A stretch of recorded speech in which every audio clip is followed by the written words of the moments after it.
কে এটা কে? আব্বুকে জিজ্ঞেস কর। আম্মু, আব্বু, ছেলেটা কে? ও হচ্ছে মাহিন, আমার টিচারের ছেলে। তো এখানে কি করছে?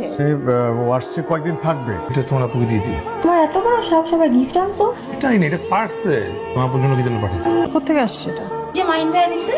এই মাহির, এটা ভেতরে কি? সেটা তো আমি বলতে পারি না। আপনি আমাকে দিয়েছেন, আপনি জানেন না এটা ভেতর কি? তো আমি দিই না।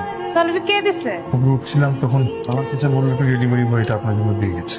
নেক্সট টাইম জিজ্ঞেস করবেন, হ্যাঁ?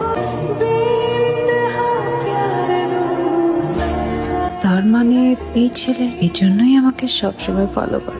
এই যে আমার পেছনে এখানে একটা ছেলে আছে না, আমার মনে হয় যে এই ছেলেটাই হয়তো আমাকে পার্সেল পাঠিয়েছে। কাকে দিব? যে অ্যাড্রেস থেকে আমার জন্য পার্সেল আসে সেই অ্যাড্রেসে যাতে এটা পৌঁছায় দিই। পার্সেল আসছে। আগামীকাল বিকাল 4টায় 100 নম্বর রোডের শেষ মাথায় তোমার অপেক্ষায় থাকবো। আচ্ছা, আপনি আসেন না কেন? আমি কোথায় আসবো? আপনি আমাকে পার্সেল পাঠান না? আমি পার্সেল পাঠাইছি। আমি তো কোনো পার্সেল পাঠাইনি। কে পাঠায় আমাকে? এই গিফট ওর কাছে কেন?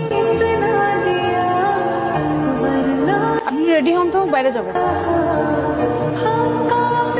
আপনার কেমন আছে? না।